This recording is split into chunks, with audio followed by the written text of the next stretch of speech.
and we were about to buy a house at that time. I don't want to leave these kids. I love my job. So for a whole year, I went back and forth. And I don't know if you've ever resisted the Lord when he's asking you to do something and ask for a sign and ask for confirmation and all those things. But during that time, there was a lot of tension in my life because I refused to say yes to him. I remember sitting down with my administrator and telling her, I don't know what's going on, but I don't feel any peace. I need to go home. I need to leave. And then she offered me a reading specialist job there. And I'm just thinking that doesn't make any sense. This is how children were intended to learn. Like, this is beautiful. And I fell in love with it. Are you interested in innovation in Christian education? Did you know that there are churches who are waking up to their role in offering K-12 education?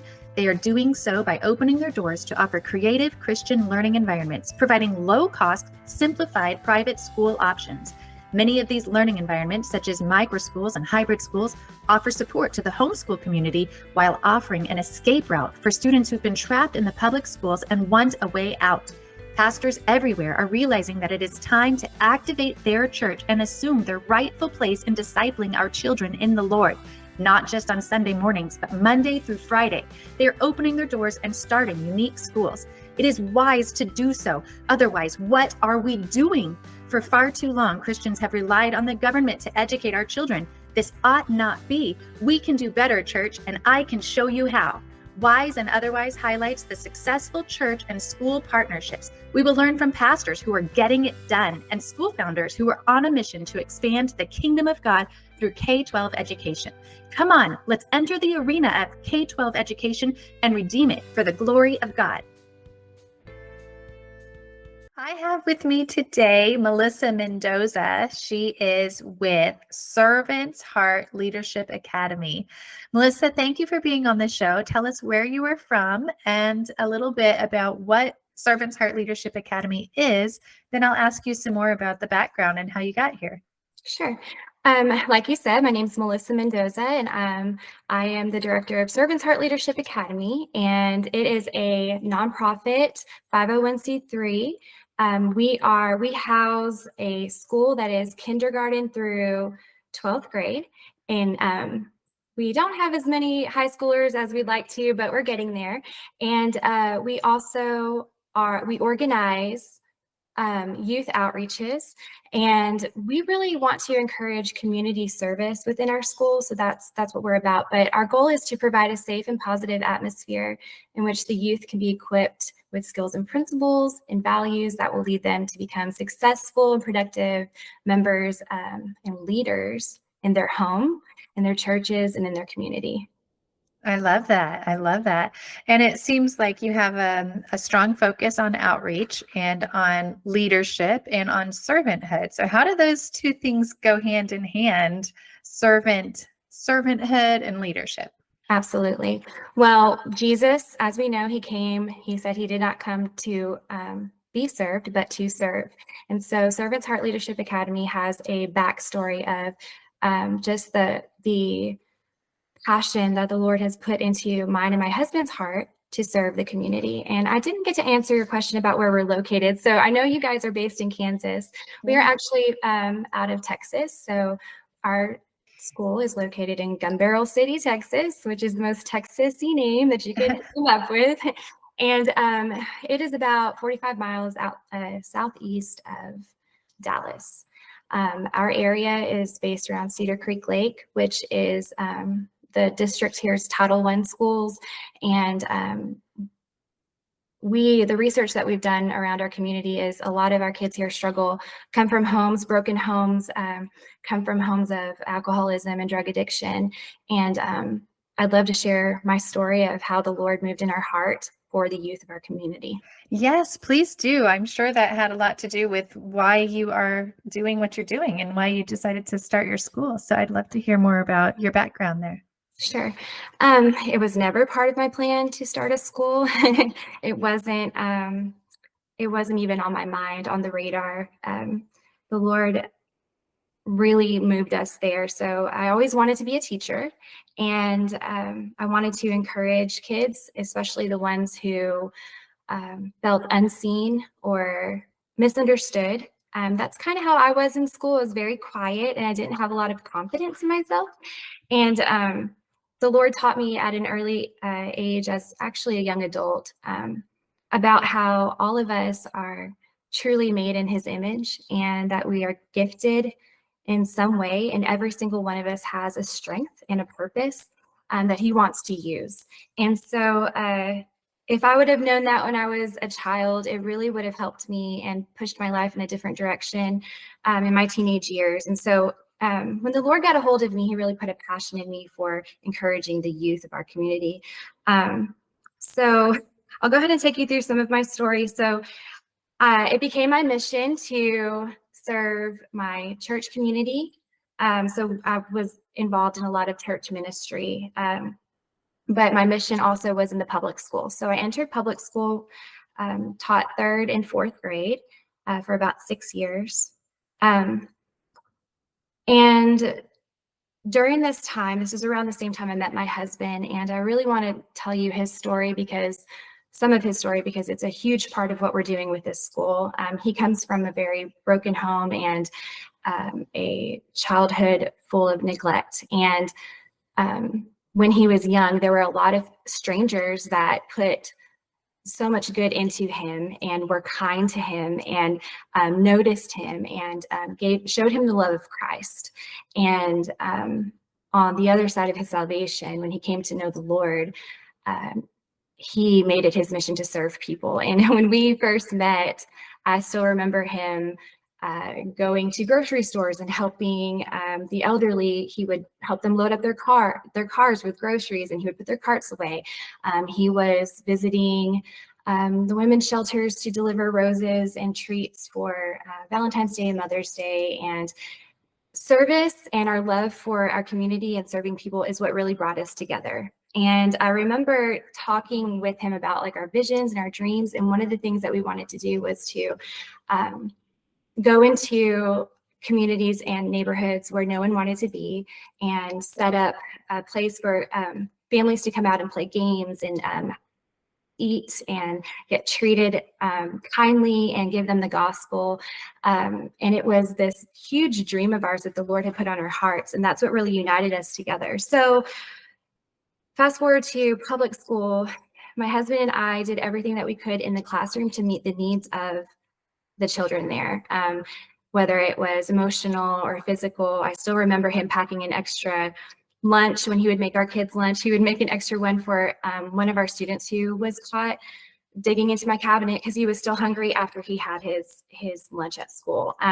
Things like that. And for those 6 years, it took everything I had in the classroom. I know we're not here to talk about the problems with public school. I think most people know what those problems are and the things that teachers have working against them, and the ways our hands are tied to meet the needs of our students as a whole child and not just a test grade. But I was dedicated to my job, and I thought I would be there forever. I would retire there, even though it took everything I had. And at the same time, my husband was working for a very successful plumbing company, and he was doing well, but he had some convictions about his job there. So this is when the Lord began to shake things up in our life. All of a sudden, this was after COVID, all of a sudden, we began to have a shift in our heart. And the Lord started really bringing my heart back home, if that makes any sense. And it didn't make sense to me at the time.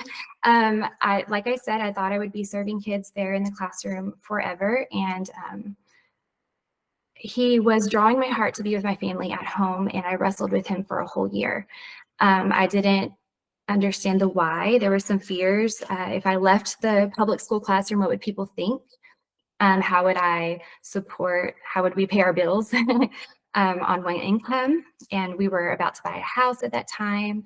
And then I would just doubt, did God really ask me to leave the public school classroom? I don't want to leave these kids. I love my job. So for a whole year, I went back and forth. And I don't know if you've ever resisted the Lord when he's asking you to do something and ask for a sign and ask for confirmation and all those things. But during that time, there was a lot of tension in my life because I refused to say yes to him. So long story short, I ended up saying yes. And I remember sitting down with my administrator and telling her, I don't know what's going on, but I don't feel any peace. I need to go home. I need to leave. And she's like, well, what's your plan? And I said, I don't really have a plan. And then she offered me a reading specialist job there. And, I'm just thinking that doesn't make any sense. I haven't been teaching for very long, and nobody gets offered that job after that many years. And so, but as the Lord gave me boldness to say no, and I walked away from that job, and I loved my principal, loved my teachers I worked with, but I went home. And this was the year that I got into homeschooling because my youngest, Micah, was about to go into kindergarten. And long story short, it didn't make any sense to put him into the classroom when I was at home. So I ended up staying home with him and teaching him, which he would have never survived in that classroom anyways, because he was such a talker and was a kindergartner on a second grade reading level. So anyways, we had the best time homeschooling. I learned so much about that whole world. And I fell in love with it. And I was like, oh my goodness, if we could only take this to the classroom, that would be absolutely amazing. This is how children were intended to learn. Like, this is beautiful. And I fell in love with it. So my husband is still in his job, and I'm going to try to wrap this up as quickly as I can. My husband was still in his job, but what I didn't know is that the Lord was doing something in his heart as well. He was in a management position, and he was wanting to do his job as unto the Lord, but there were a lot of things that he was asked to do that were not right and did not line up with his convictions. And so he really felt a stirring to leave that as well. Now, his wife had just quit her job, so this was not the opportune time to mention this to her. So there was also a wrestling going on with him. And that year when I was home and he was still with this plumbing company, we went on a weekend retreat separately. And my husband went first. And this was just a weekend to unplug completely. And the noise of the world is gone, and you are just spending time in the Word and worship. And he came back from this retreat. He walked through the door. His face was glowing. He just looked like he had spent so much time in the presence of God. And he had breakfast with me that next morning, and he sat me down real serious and asked or told me that the Lord had told him that he would need to quit his job and start his own plumbing business. And I'm sitting there, and I haven't gone to my weekend retreat yet. Okay. So, all of these feelings of fear and doubt and all those things overwhelm me. I tell him, okay, I trust you. Then I go to the bathroom and I cry. And then I come back, and it was my turn to go on my retreat. And just to fast forward a little bit, I come back. The first thing I said when I saw him was, whatever the Lord is telling you, let's go, let's do it. And so from there, we started Servant's Heart Plumbing. Okay. So this was, the skill that my husband had, and he loved to serve people. So he got to use Servant's Heart Plumbing to serve our community. So he did a lot of jobs for people who just needed it at a fair price, quality work above and beyond. And what we wanted to do was use the profits from this business, or some of the profits, put them away to meet the needs of the youth in our community. So the big idea was, we want a rec center or something, a safe place for youth to come to get after school tutoring or just to hang out. There was not really anything in our area that is like that. They don't have a place to go. So that was the idea. And so we didn't have to really do much marketing. The Lord opened the door for so much business, and not just business that provided for our needs, but it opened doors to have conversations with other believers in the community who wanted to know our story, who also had the same burden for the young people right now that we do, and who wanted to know how they could help. Now, this was a long-term goal of ours, but when I tell you that almost every single person my husband was meeting on these job sites was asking how they could help, I'm not kidding. It was unreal. And so we prayed about it and we were like, Lord, is this something that you're trying to do right now? And um, the short answer is yes. And so we got together a board of directors. And so the board of directors was made up of a pastor, two business owners, and two teachers. And we started exploring Servant's Heart Leadership Academy, what that would look like. And I remember sitting around the table and there being so much excitement in the room. We were at this table that I'm at right now, actually. And all the ideas were bouncing around about, oh, what could we do? We could, the rec center, but we could start doing things right now. And we could start teaching these kids different trades and mentorship and things like that. I mean, there's so many ideas. And then I mentioned, yeah, it would be so neat to have a school one day, and everything just stopped. And I remember there just being this quiet, and one of our board members looks at me and he says, well, what's stopping us from having a school right now? Wow. And my heart was racing, and I'm just thinking, well, I don't know the first thing about that. We just started a business. We're just opening a 501c3. We are learning as we go here, right? And Sure. out of school on top of that. But it was so, you could not deny that God was already doing the work in the hearts of his people around us. So that was June 2022, and the school was opened August 2022. Oh my goodness, that's so amazing. I love that you shared your story in the background. I figure there has to be a really powerful, compelling story behind this to make you to cause you to want to make such a huge transition in life, from your career and for your husband as well. Now, were either of you in the ministry, like we would typically consider ministry and as a pastor or elder, ordained minister? Yes, so my husband is an ordained minister, and I worked in kid ministry, different areas, kidmin, middle school, and right now we're actually both youth leaders. We're working with the youth of our church. But my husband has been connections pastor, and so but on top of that, I mean, we've hosted Bible studies here. We're very involved with our church community, and I think that's one of the ways you really can tell when God is moving in the hearts of the people around you is you being tightly knitted with your church community and doing life with them. So I'd love to explore that concept a little bit more, especially in light of you having a school and the role that I would love to play and to help with the HERO project. HERO stands for Heartland Education Reformation Organization, with the goal to rally the church in support of school founders like yourself who are Christians, who are believing that this is their ministry, this is your mission field that you're called to. Now, what did it look like as you were seeking support from your home church and then from other churches once you shared your vision? Sure. So after we decided we were going to go ahead with the school, we started talking to church members, which most of them were already in public school. There were actually no church members with children homeschooling at that time, I believe.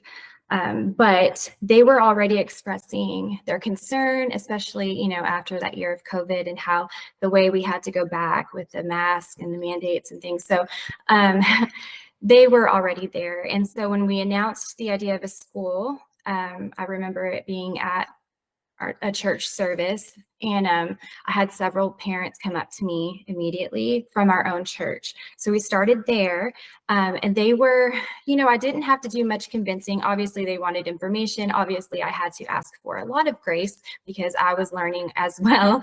And but they were already ready because of the convictions that they had.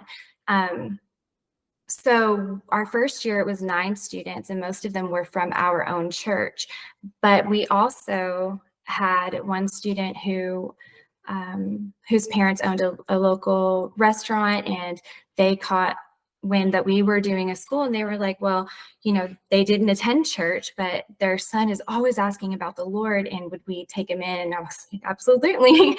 And Wow. so he joined us, and then um, a couple of students from a few other churches. I believe we were at a festival where some of the other churches were invited to, and we just happened to be having a conversation, and one of the moms heard, and she was like, I've been praying for something like this because I've been homeschooling my daughter and it's just not working out, and I really need help. And so we had that connection there.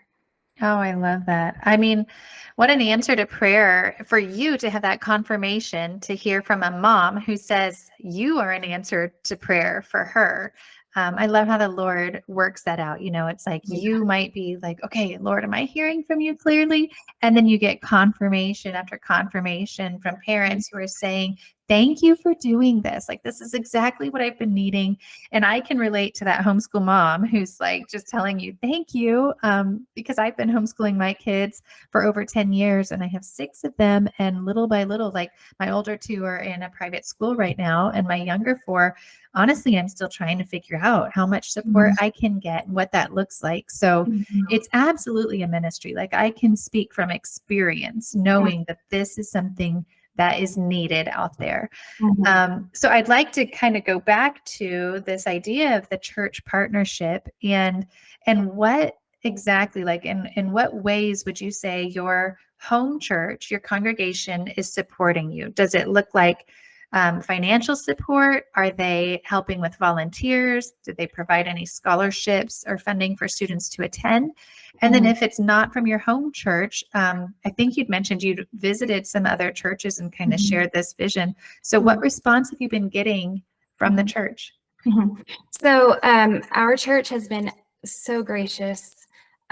We are using the building there for Great. no charge. Great. It Wow. it's beautiful. And that looks like, it's about half of the church right now that we're using. The first year it was one room, is all we needed because the grades were mixed up in one room. But now we use the fellowship hall and some of the children's Sunday school classes and also some of the adult Sunday school classes. And on Fridays, we have a lot of help. Some of our pastors from our church also come and help reset to get it ready for Sunday morning. And so they really trusted us to be there and believed in what we were doing, and that the Lord was in it for them to let us pretty much have free reign back there. And so we're trying to be good stewards of that privilege, right? Because obviously we keep it clean. We make sure that the kids are respecting the area. I just think it's so cool that we have 2 adult classes that sit on Sunday morning in rooms that are decorated like kids classes because they keep our decorations up. So it's beautiful, and it doesn't have to look a certain way for you to learn about the Lord. And they've really increased my faith by letting us do that. But we also do have sponsorship opportunities. So a lot of our students come from families who can't afford tuition. So we have a couple of church members that sponsor families, and some of them pay for the whole year ahead of time, and some do it monthly. And Wow. a couple of local businesses, Christian-run businesses, have also sponsored a couple of children. And the opportunity that those children have, and we can talk about that later, but it has really been a blessing to those families. So we make sure that we also keep in touch with those sponsors and let them know, like, hey, look, your kiddo's doing such a good job in class, and he's growing, he's learning, he wants to be a storm tracker when he grows up, and he's writing poetry, so they have that personal connection to that child as well, and they don't forget the impact that they're having on these young people. We also have volunteers that come from our church and other churches. Most of them are connected to the children in some way, but we have some wonderful women from our church who come in. One of them has taught our kiddos how to sew, and some of them will come to lunch and do lunch duty to give the teachers a break, help the kids open things and get what they need, and use the microwaves and things like that.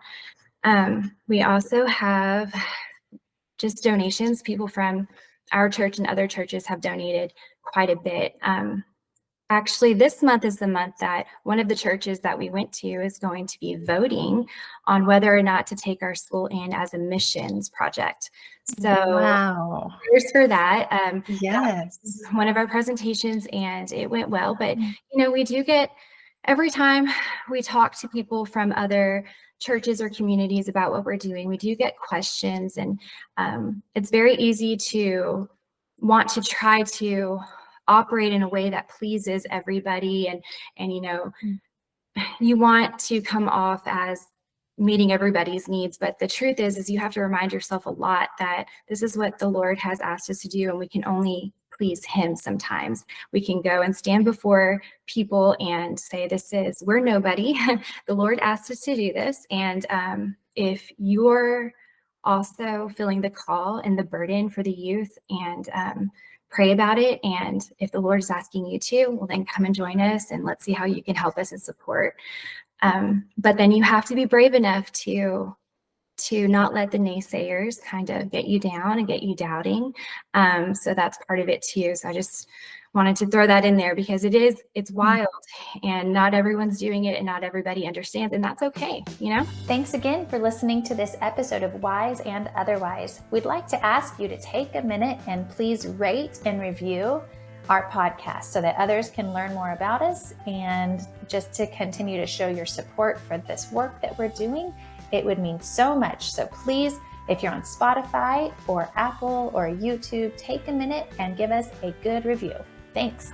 Yeah, but I love how you are solid in your faith and your obedience to the Lord, and not willing to conform to the ideas of man, even if they might say, well, we'll support you if it looks like X, Y, and Z, but you're not called to X, Y, and Z. And so staying just solid in your purpose and the vision that the Lord's given you. I know he'll reward that. I know he'll honor that.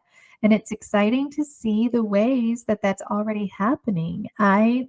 So this is kind of a prime example of, I like to invite the church. So when I'm speaking and engaging the church of, the body of Christ, I invite them to get involved in this movement of Christian education, and the innovative movement, not necessarily the traditional private Christian schools that are out there that a lot of families, well, some families, maybe not a lot of families, some families can afford those. But I'm talking about these low cost, more simplified, the micro school models that are in the community. And so the three ways that they can get involved is they can open their doors and host a church. The second way would be to provide sponsorship for that school, that faith-based school in the community. And the third way would be to offer scholarships for students to attend. So I love that you touched on all three of those examples. And are those all from the same church, or did you mention that they are coming from a couple or several different churches in the area? Our sponsorships are coming from different churches, essentially, because of the business owners as well that come from different communities. And then we've had some churches give large donations, which have been such a crazy, awesome blessing at the exact time that it's needed. The Lord provides. So I would say most of the support is coming from our own church, but there are people in other churches that are also involved.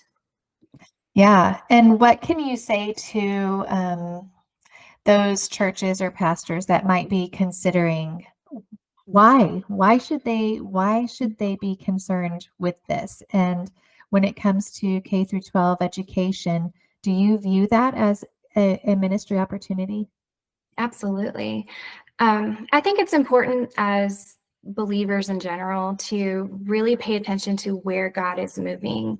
I think oftentimes we complain, not necessarily complain, but express our concerns about the negative things happening in the world, or, our young people and the things that they're getting sucked into, and how their generation is all of these things. But whenever you see the Lord moving somewhere, it's so important to remember that it's not one church against the other.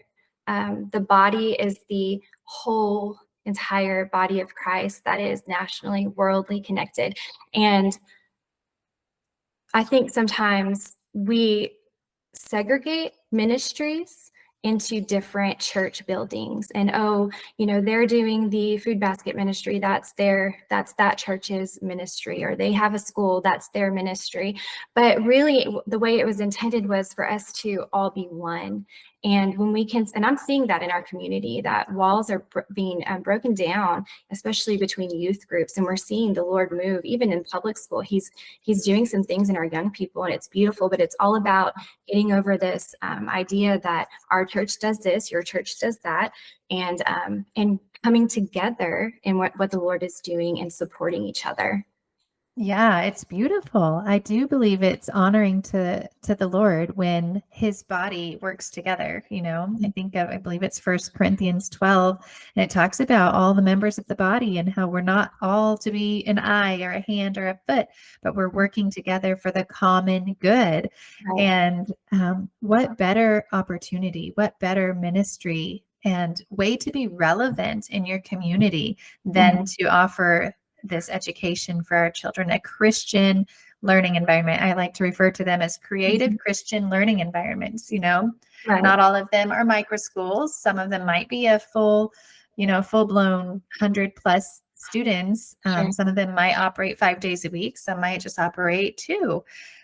So there's so much variety and opportunity in that, and ways that we can meet the needs in our community. So you mentioned earlier that one of your board members is actually a pastor. Is it your pastor at your church? Yeah, it is our own Okay. pastor. And he, whenever we came across this meeting and made that decision, he did have to go and consult his deacons, and they had to have a meeting about it, and then they had to bring it to the church, and we did not get 1 ounce of pushback from them. Questions, yes. A few concerns that we needed to address, yes, but for the most part. And, last year I remembered something that happened probably my 2nd year of teaching in the public school classroom. The children's ministry director, in the middle of a crazy Sunday morning, just approached me, and she was like, "You know what?" She goes, "The Lord's giving me a vision that we're going to have a school here one day." And Wow. and I looked at her like she was absolutely crazy, because that, like I said, it was the furthest thing from my mind. I was struggling to even keep up with my one class in the school that I was in. But this year when we got started, I had her pray over the school and shared that with them, because I had forgotten about it. Truly, I said that, and I was like, you know what? It's crazy, because when God wants to do something, it happens one way or the other. And I had no idea what he was doing, but it's all about listening to his voice, And I think even the fact that when we were ready to say yes and start the school, everybody around us was ready to join, is just a sign that God was in it. Yeah. Well, I think it's interesting too. One of the things you touched on is there's always a process when churches need to act or want to act. And I definitely respect that. I know what it means that, if a pastor has an idea or a vision, he needs to go to his board of elders. They need to take it to the congregation. There's often a vote. But it can be a process. But what I find so interesting is that it seems to me, in my experience and my coming across these school founders who are doing it, it seems like, now I don't know if this is the Lord who's working around this whole church process, but he's going directly to individuals. He's stirring people like you, in your classroom, in your public school. He's stirring the hearts of moms at home. He's not necessarily working through the top down to get this ministry happening. It's like a bottom up. It's a grassroots movement, and I feel like right now the church has the opportunity to respond. Maybe they weren't the first to act, but it's not too late for them to get involved. And you mentioned also, like, it's important that we get involved in the things that the Lord is doing, and we see where the Lord is moving and where he's at work. And this is such an obvious area that he's working in. So I find that very encouraging, but also very interesting how it's just kind of, I do know a handful of pastors that I've met who've started a school, but I do know, that many more, 10 to 20 more that are not pastors, and they're not affiliated with the church, but they are the body of Christ, and they are we are all called to be the hands and feet of Christ, but I also feel like it's very, very important for us to feel the support from our church and from our pastors. Yes, So absolutely. you have a great example of that. The other thing I wanted to ask here, just in closing, I would love if you share, do you have any stories of like impact that your school has had in the community or with one of your individual students? Sure. I think I touched on a little bit the family that it does not go to church, but expressed how their son always talks about the Lord and has questions about him. And we've seen so many students come in to our school into an environment where they are just not only loved and celebrated for who they are, not only taught academics, but just instilled with the Word of God, and at the drop of a hat prayed over anytime they're struggling. And we've seen students like him take that back home with them. And so this is our third year in operation. And at the beginning of the year, he wasn't in church, but now he stays actually on Wednesdays, and he'll stay after chess club and stay for Wednesday night service, and just getting the gospel there. Even these students can have an impact on their families.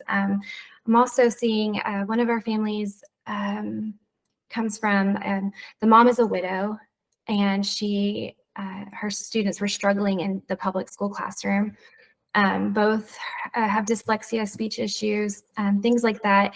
Were getting bullied, going through a really hard time because the year before they had just lost their dad. And that is one of the families that gets sponsored. And we have seen such incredible growth. And the most important thing, not just academically are these kids growing, but in character and in the Word of God, but their confidence. One thing I always saw is by the time students got to me, they loved school in kindergarten and were so excited to go to school. By the time they got to fourth grade, they hated school, hated reading, they were totally over it, and they had no self-confidence.